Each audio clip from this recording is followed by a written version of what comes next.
All right. Good morning, good afternoon, good night, depending what part of the world you are joining us from. I am your host of Conversations at the Edge, Alex Faust, and I'm very, very excited to have a brand new guest on the show, Tiffani Bova. If you are not familiar with Tiffani, she is the global customer growth and innovation evangelist at Salesforce, a Wall Street Journal bestselling author of Growth IQ. And over the past 2 decades, she's led large revenue producing divisions at businesses ranging from startups to Fortune 500.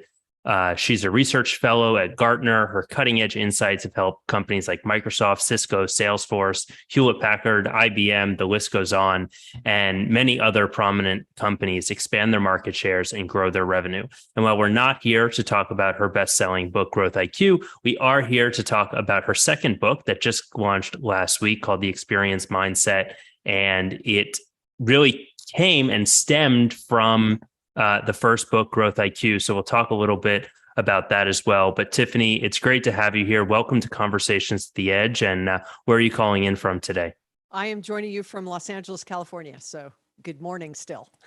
Awesome. Well, it's great to have you here. And just a reminder to the folks who are here live, if you have questions for Tiffani, as always, the last 10 minutes are for you. So please type in your questions into the chat, and I'll be sure to prioritize those in a little bit. So Tiffani, I want to jump right in. I mentioned that this is your second book that stemmed from the first book, Growth IQ, and components that you missed in the first book.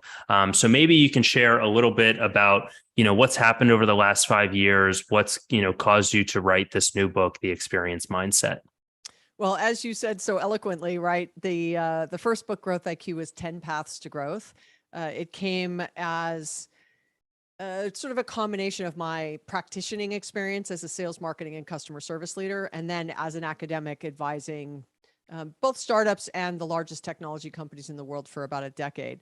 And through all those conversations about how do we improve growth and change our go-to-market models and embrace, as a service products in order to bring to market, the impact of digital to the way we engage with our customers and brands, it really was this culmination of looking backwards at what had worked in the past and modernizing it using social, mobile, cloud, big data, AI, and all the things we now have at our disposal. But I clearly missed employee in those 10 paths.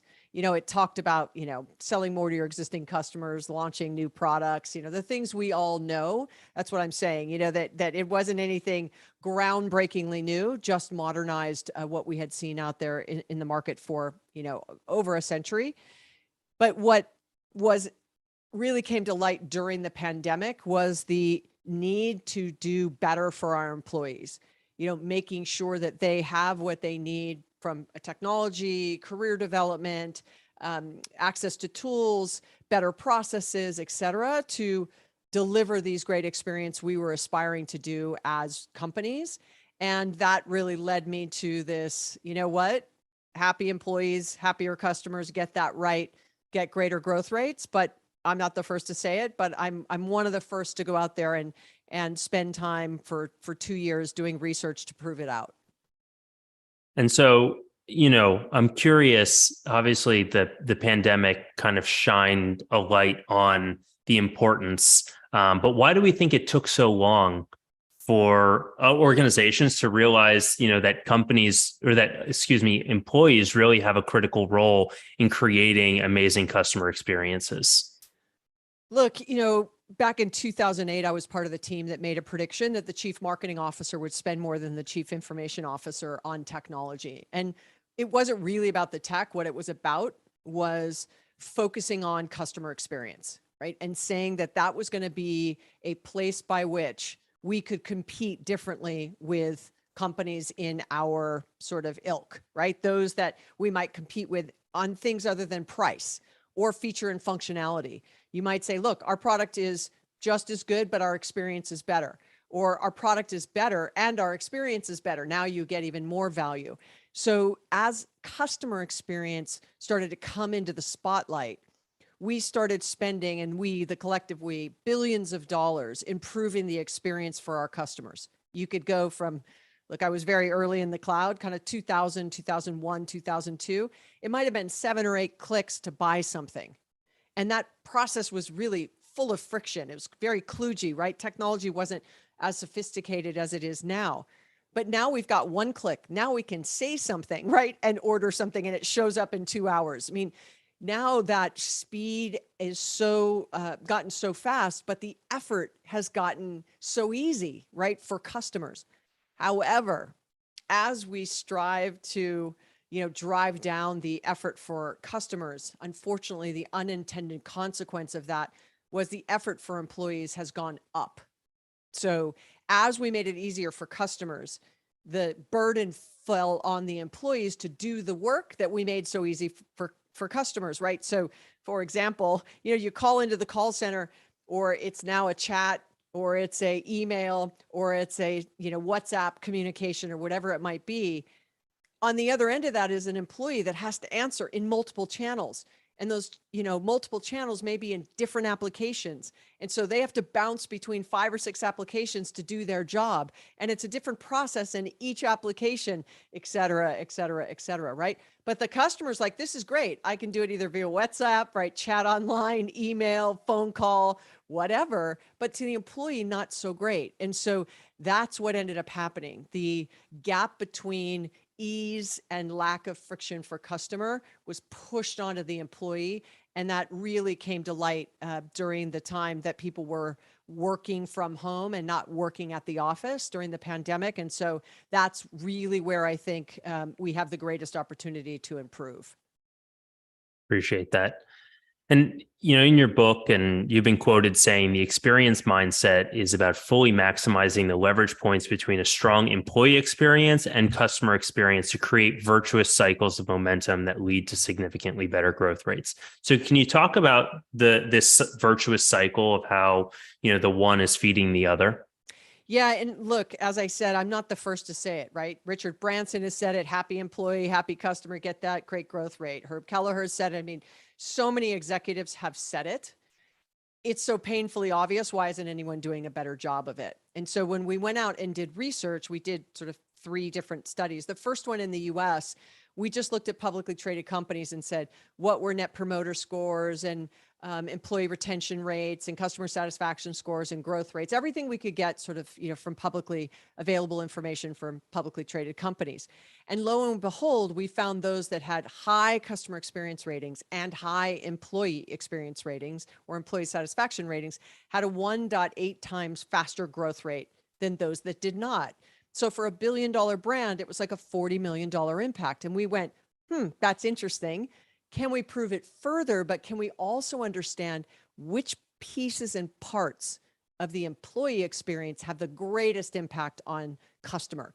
I am not an HR expert. That's not my field of expertise. I'm really looking at that moment that matters, right? When an employee touches a customer in some way, the products they develop, field service or a sales call or a customer service call, whatever it might be. And so when we did that, we also found that there were a handful of things that had the greatest impact on an employee's ability to deliver these compelling experiences. We saw that when customer experience was really good, the employee satisfaction scores increased. When employee scores were really good, we saw that there was a lift in customer satisfaction, right? That increased. But in the second study, we found it had to start with employee. That if it started with customer, employee doesn't always reap the benefit of that better experience for the customer. Whereas when the employee has a great experience, more often than not, the customer has a better experience because that employee has all the things that they need to be successful in their job. So it used to be this sort of, we felt that one fed the other.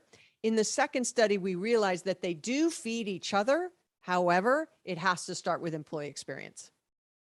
And so from what you've seen, are companies now getting this, or are they still struggling? And if they're struggling, why is it so hard to make the switch to really focus on, the employee experience? So I'll tell you that through the research, we found that nobody actually owns employee experience as a kind of practice. We have chief human resource officers and people who own HR. We may have people who own career development and learning, right? We definitely have people who own IT. If you're really small, it might be a third party who owns IT for you because you don't have the ability to have internal IT staff. But let's just say we've got people who own IT. And then we have people who own the customer relationship. That could be head of sales, head of marketing, head of customer success or customer experience. Depending how large you are, the titles will change a little bit. We have multiple roles, people who own pieces and parts of the employee experience, but nobody who's looking at it holistically. So for example, the average enterprise has a little more than 1,000 unique applications in it.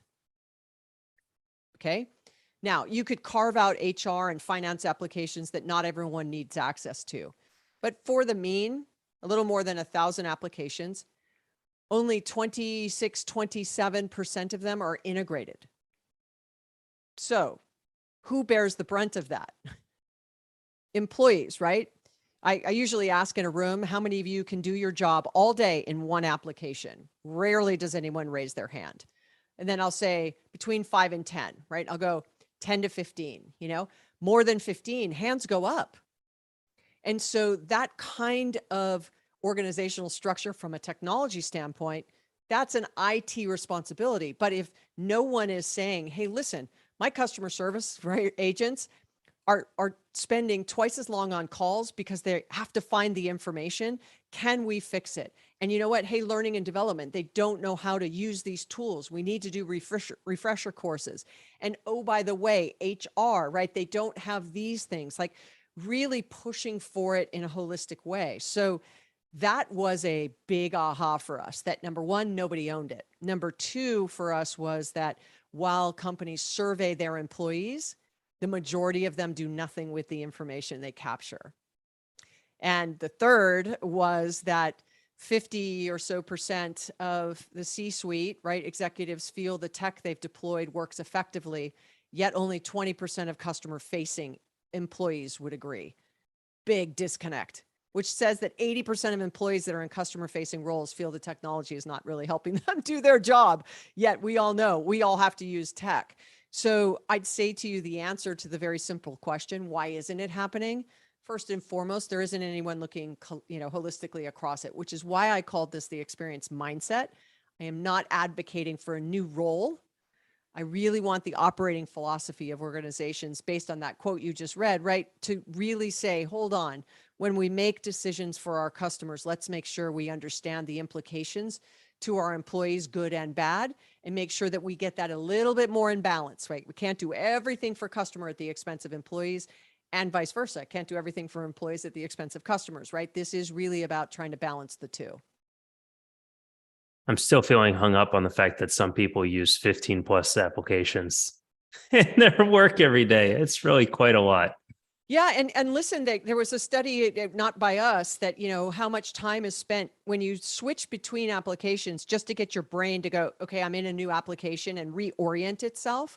Like just the switching time, it was like 4 hours a week, of time when you switch between applications. That's kind of downtime, right? It's just your brain recalibrating. And so if you have to go between, there was a customer I spoke to in Canada a month or two ago, and it takes their call center agents 20 minutes to do returns, 20 minutes. And that is a handful of manual processes and then systems and then multiple systems, right? And so they don't go, gosh, I can't wait to spend 20 minutes on a return, right? It's because of all the things they have to do, that some is, I got to get up and get a signature. I need to get approval on this return, or I need to, then I need to go let the warehouse know they need to send out a replacement. That isn't in my customer service application, right? That's in a warehouse application I don't have access to. I mean, you could just go on and on and on and on and on. So the second you get into that kind of environment, especially customer facing roles, unfortunately, that is the norm. And just unbelievable opportunity for more efficiencies and improvement there. So I think that although it might not be ideal today, there's definitely raising the awareness, I think, makes it clear that something needs to be done. So that's great. I want to touch on what happens when you have a crappy employee experience, because if you have a crappy employee experience, I guess your customers are going to leave and your employees are going to leave. And I think, oftentimes organizations are thinking about the immediate impact of losing an employee. But you've talked a little bit about the ripple effect on an employee leaving. And I'm wondering if you can talk to the community about that so we can get a sense of really the true cost of the problem. Yeah, when we asked both employees and the C-suite what were the top challenges for growth, tied for number one was employees, teammates, colleagues leave too often for employees. It was tied for number one. Also tied for number one, right? The second of the two was outdated tech, which we just talked about.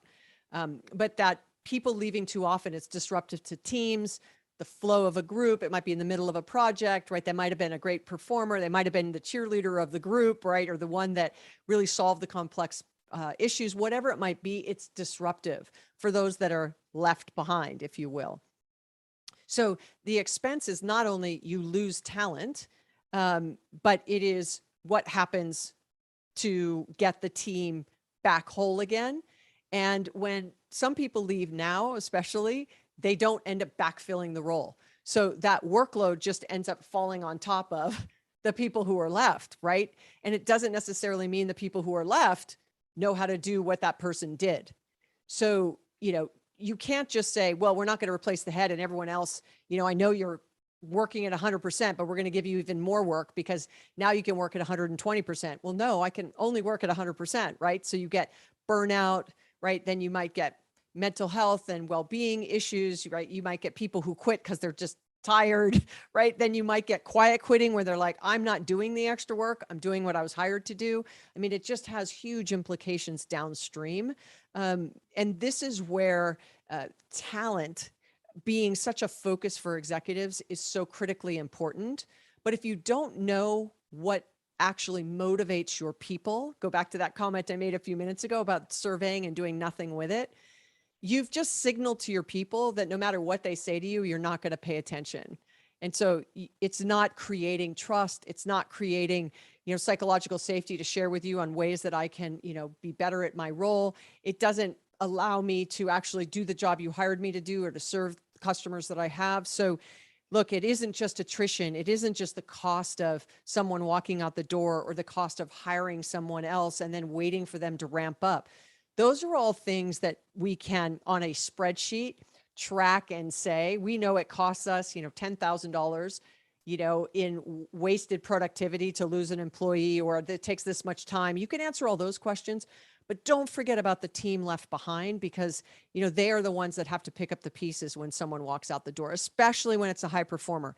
If it isn't a high performer and they're leaving and you're sort of, I'm glad they left, or we asked them to leave, that's a different situation, but still that should be a planned motion where ahead of time, if you're going to ask that person to leave, let them go, whatever the terminology is you'd like to use, make sure you've got the plan for the people left behind. Yeah, I think that's a great point. And I mean, I haven't had this conversation before, so I'm glad that we're having it today because I think it's really important. I'm curious what you've seen in terms of getting employees to stay longer. If we're starting to put this in motion to create a better employee experience, what have you seen have the biggest impact on improving that employee experience, keep them motivated, and really focus on that retention piece? Yeah, let's go back to a few things I've been talking about. I'd say one, if you're going to survey them, you listen to what they say and then action back some of the fixes. Now, I'm not saying everything an employee says is correct and everything they don't like you have to fix, but there may be things you might not actually realize needed to be fixed. That gives you an opportunity to be like, we asked, you answered, we heard you, right? We listened. And here are the things we're going to knock off the list, right? These 3 things, really easy to fix. We weren't aware of it. Let's do it. And employees go, that's great, right? They're now listening to me. They care about, my feedback. 2, if they give you a suggestion and you don't do it, then I want you to tell them why not. We didn't do it because of this reason or that reason. Even if they don't like it, now they know why not. So now you've opened up transparent, right, communication and also in real time. All of those things engender this sort of level of trust with the organization. Next, give them an ability to actually have a voice at the table. So something like an employee advisory board. Create a group of employees from, cross-functional, not managers, not leaders, individual contributors across the company, to say when you're going to do something that you ask the employees, what do you think? Anything, any blind spots, right? Anything we should look out for, something that we weren't aware of. They can bubble it up once again. Those are great ideas. We're going to do that. Okay, we heard you, but this is why we can't do that. Now, all of a sudden, they feel like they're participating in their future, right? And they have a say in what's happening in the business. And when you start to make investments in them from a career perspective, look, the things I've just mentioned are not about comp. Comp and pay is very important, but there's more to it than that. And so are you investing in my career? If AI might replace a good portion of my role, are you investing in me being reskilled so I can stay here because I like working here, right? I love who I work with. I like the company. I believe in what we're doing, but I want to be reskilled. Are you giving me those opportunities? Are you investing in my career development? Those are just 3 quick, easy things that you could do that aren't 5-year projects and multi-million and you need consultants and right. These are things you could action pretty easily by just sitting down and having conversations with your employees and looking for these opportunities for improvement. Great. Thank you, Tiffani. And just a reminder to the folks who are here live, if you do have questions, feel free to type them into the chat. I want to make sure that we get them over to Tiffani before the end of today's conversation. But I'm curious, where are some of the biggest gaps between what the employees are seeing and experiencing and what the C-level is thinking and seeing? You mentioned the idea of the technology. The C-level thinks that the technology is great and the employees think it's crap. Like, what else are you seeing in terms of the gaps, or is that really the one? Well, because it's tied for number 1. Mind you, it's tied for number 1 for employee. It was number 6 for the C-suite.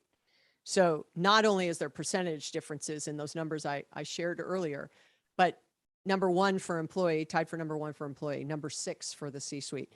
And I often get asked, why do I think that is? And I think a lot of that has to do with the fact that the C-suite executives don't tend to use all the applications the individual employees use on a day-to-day basis, right? They get a roll up or a dashboard or a printout or a PowerPoint, or right. They're getting the high level 50,000 foot view of what's going on in the business. They're not in the application, opening a ticket, closing a ticket, going quote to cash, like trying to, hunt and peck for, customer information. They're given a whole kit, a pack on you're meeting with this customer. Here's all the information you need to know about them. They're not having to go to 5 places to find it. Right. So I think part of it is the fact they're not using the technology. So I'd say, if you're listening and you think you have a handle on, and you're a leader and you have a handle on what your employees are doing, sit in the call center, go on a sales call, create some marketing content, go and work in the product manufacturing or warehouse, deliver products, whatever it is, be your own undercover boss. For those of you in the US, we'll get that comment. But I would say then you can really see with your own eyes the reality of what's happening in the business. And I think, unfortunately, the C-suite is too disconnected from that day to day. So tech, outdated and broken processes, siloed data, which we just talked about, right? Disparate systems, which we just talked about. It could be, I need further training, which we just talked about. So this is all at that. I want to do my job. Like, you've hired me to do something. I want to be the best at it. And if they aren't feeling that way, then you've got, an awful quiet quitting pandemic happening in your organization, right? Where people are just collecting a paycheck and they don't care enough. They don't care if you invest in them. They don't care if you fix the tech.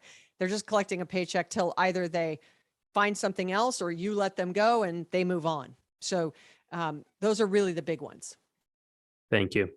We do have a question from one of our community members. They're asking any insights on a profit share model that you would recommend in a service-based industry. Said it might be impossible to answer, but wondering if there's a percentage formula that you have seen scale well. Yeah, we'd probably have to have a conversation. I can't just, answer that right out of the gate, because it depends. What's the product? What's the price point? Who's the customer? Is it a recurring service model? Is it a one-time service model? Is it through resale distributors? Is it direct to, there's a lot of things I'd have to ask. So unfortunately, I can't just give you a hard, fast rule. Oh, it's a law firm. Okay. So, and might be impossible to answer, wondering, so profit share for the lawyers, like partner level profit sharing? All staff. All staff. Okay. So interestingly enough, I sort of started my career selling tech to law firms. I thought I wanted to be a lawyer. Didn't really work out. And so, I've actually worked at law firms and sold to law firms. So I would say, good call. I agree. I'd say that I believe in pooling. So maybe it's 10%, 15% of the total profit of the business is pooled aside, and the staff, shares it equally.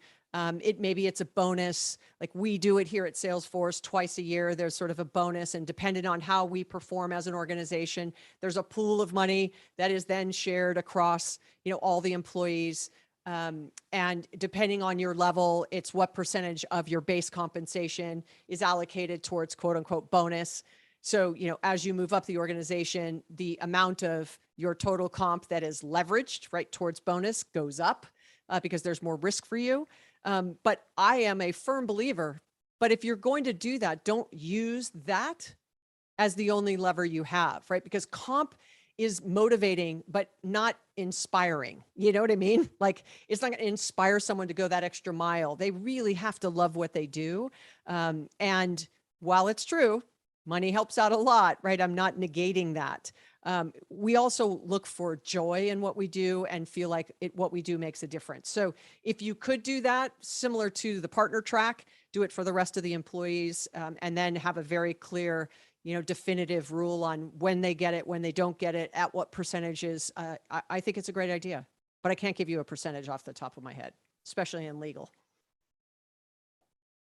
He says, thank you. And Alex, I recommend checking out the Great Game of Business. They have some really great tools in terms of figuring out employee profit share programs. So could be a good resource for you. So Tiffani, we only have about 3 minutes left. Any last, pieces of advice or information or tools that you think the community should know before we leave you today?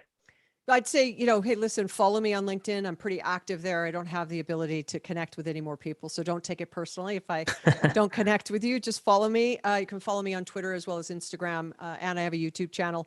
But I'd love to hear, if any of you are grappling with this internally, if your leaders are really good at this connection between employee and customer experience. If you've got any great stories, on how it's working or not working in your own organization. I always love the real life gut check, on what I'm saying. It helps me shape kind of how I answer these questions and what I get to do every single day. So I look forward to hearing from you. And then of course, read the book, I guess. Yeah, pick up the book. Here's what it looks like on sale now. There's the Audible version and as well the ebook. Awesome. Well, I'm going to steal your last minute with one last question, because all over the place, everybody's talking about AI. Any insights on how the role of AI is impacting the employee experience and how we can potentially use it to uplift the experience rather than, have them be afraid that AI is going to replace them? Yeah, I'm a firm believer in human and tech, not human alone, not technology alone. I believe those employees that are going to be the most engaged, productive, satisfied are those that know how to use technology, including AI, where to use it, when to use it. And they feel that they understand those things, which requires the World Economic Forum sort of predicts 50% of us are going to need to reskill by 2025. There's a lot of work to be done in this very conversation. But we see high-performing sales organizations that use AI are actually hiring more salespeople, not letting go of salespeople. Same thing in call centers, right? Actually able to be far more productive, take more calls with customers, reduce the time it takes, like that 20-minute example I gave, and actually make them more productive, especially in those middle performers, not necessarily your high performers. So I'm super excited about what we see happening, not only at Salesforce, but in other organizations as well, around generative AI and how that will really be transformative for so many companies around the world. Great. Well, Tiffani, it's been a real pleasure getting to speak with you today. Thank you for joining the Growth Institute community, and we look forward to seeing a lot more of you in the coming months. Thank you, Alex, for having me. Thanks, everybody, for joining us and for the great questions.